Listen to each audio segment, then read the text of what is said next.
Well, here we are. My first ever experimentation with a video happens to be on some sort of connection to YouTube, and here I thought I'd have to do it separately. I guess ultimately what I want to talk about is Abraham explained.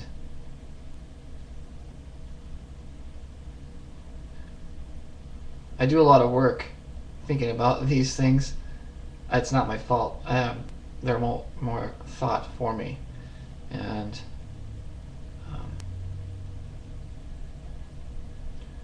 since I started with material, I suppose my goal has been to boil it down to a few in your pocket type things that you could take with you. And so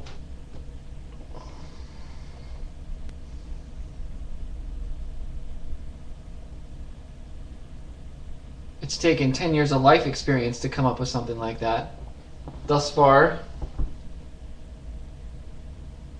But that's because I noticed everyone has to crawl their way up from wherever they are. Doesn't necessarily mean that if you were at a better starting point, you could go faster.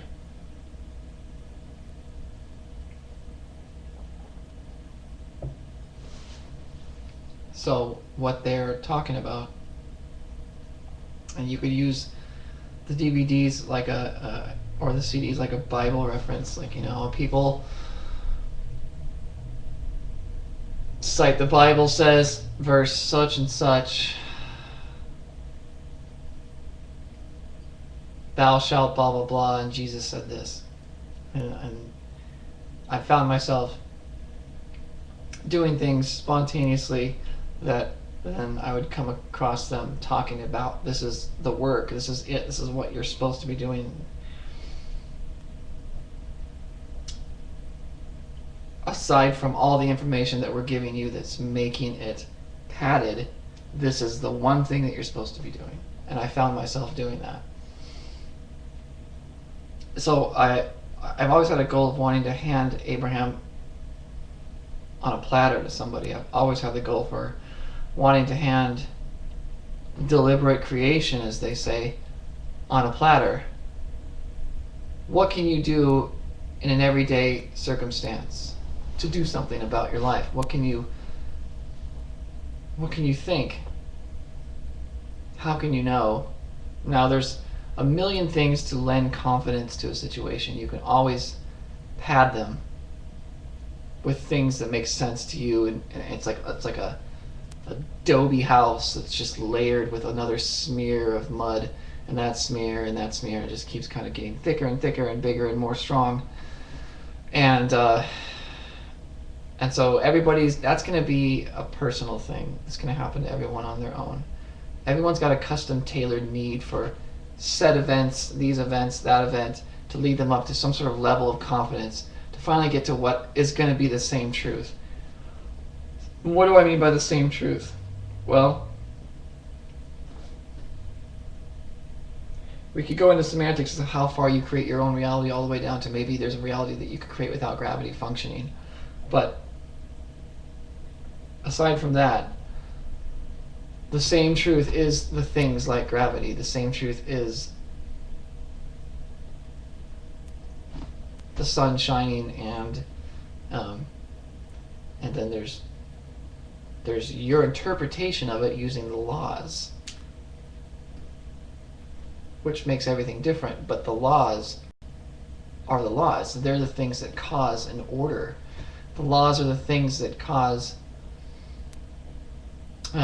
you to be able to go make what looks like chaos.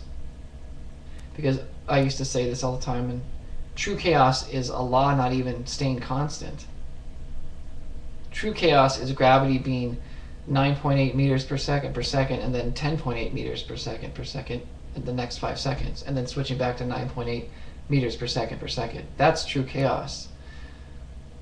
Like some code that's shifting every 5 seconds to a different level. That's chaos. This isn't chaos. This is a set of rules. We live in a set of rules that are finely chopped finely enough that then they can look like they're chaotic. If you only had 2 rules, you could call it out. It's like a Rubik's Cube. I can get one side of a Rubik's Cube, but I can't get all six, or 1, 2, 3, 4, 5, 6. I can't get all 6 sides. Heck no, not at this point. And it doesn't mean there's not a law for it. It doesn't mean that there's not a sequence. There is. There exists a sequence. It's 100% certain that there exists a sequence for it. But because there's so many layers now, dimension sides, if you will, that you might be tempted to think that there wasn't. And this is how you can think that things are chaotic, but really they're answerable. It's just they're not always answerable from our perspective. But they're far from chaotic. Real chaos, I don't really think exists. And if it does, we haven't been shown it. So we get to play with pretend chaos. Let's go back then. Boiling Abraham down to what I can see as laws, and letting everybody get their way to what they finally do say is your work. What is your work? Well, your work is what I call to get on and then to get off. What does that mean? And I always noticed that when I'm starting something new, it's nice for me to get a rhythm. It's nice for me to explore and be free. It's nice to let myself make mistakes with things. And so if I give myself that freedom, then I actually get a rhythm going, and I understand. I understand the process then. So to get on and to get off of your vortex. Get in, get out. Get in, get out. Get in, get out. Get in, get out. Here's the little ironic thing. All of us used to, me coming up, reading a lot of really good science of mind material. And then there was always the idea of a affirmation, and does it do good or doesn't do good? Are you supposed to say exactly what you want, or are you supposed to just kind of think good stuff's going to happen for me? Are you supposed to put it in the present, or are you supposed to make it like in the future? Is that okay? Because if you don't put it in the present, then it's never going to come.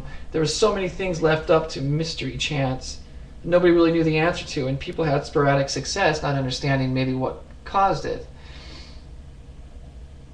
So you keep buying more books. And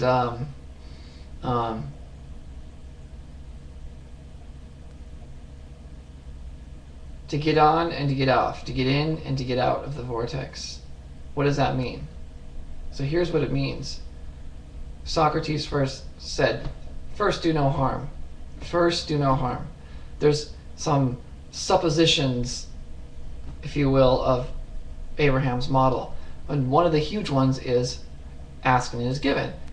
When you're asked, the answer comes, and you don't have to do any of that.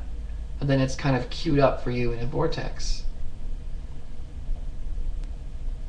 And then it's coming at different rates depending on how much you allow it. So these things are all automatically taken care of. These things are done for you. These things are a stream that's nudging you in that direction. Of course, they can nudge you so hard and you put enough resistance against it, as they always talk about, then you are actually in horrible state, because you have all this energy from the universe coming to grant your wish, so to speak, and you have this resistance butting up against it. The point is, there's something automatic that's floating you. There's something automatic that's moving you downstream on its own. So a huge part of your job is to get, and I don't like the term get out of the way, because that de-emphasizes your importance. You don't get out of the way of your own life. I don't like that. I'm from the old school, and I hate certain words from that old school time. So if you want to say that, fine, but you don't get out of the way. You become in alignment with it. You are a participant still. You're not getting out of the way. But how do you do that? Well, I, as a youth, had horrible anxiety, panic attacks, emergency room things and all that stuff, and it probably gave me enough contrast to get where I am today, wanting to find the ultimate guide and seed to being comfortable with the future. And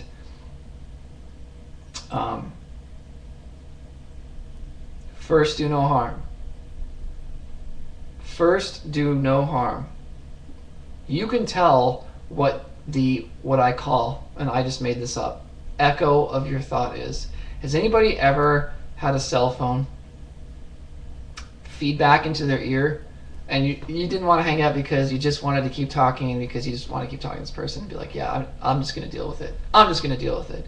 Hey, did you go out to the store? Hey, did you go out to the store? Yes, I did. Yes, I did. And it's like echoing you back. That's what's happening when we say a sentence. Every sentence has an echo. And it echoes either in alignment with what you want, or it echoes the opposite. And that's the tricky part. That's the part that Abraham's endlessly helping people to understand what they're seeing or saying when they're either looking or talking about a subject. It was actually pretty well illustrated in the Secret video, the DVD, when they had the guys think a thought, and then the whole thought like expanded off of their brain really fast, and then past the earth and then out into the ethers of the universe, and the guy's like waiting in line, and he's like, I hate waiting in line. Echo.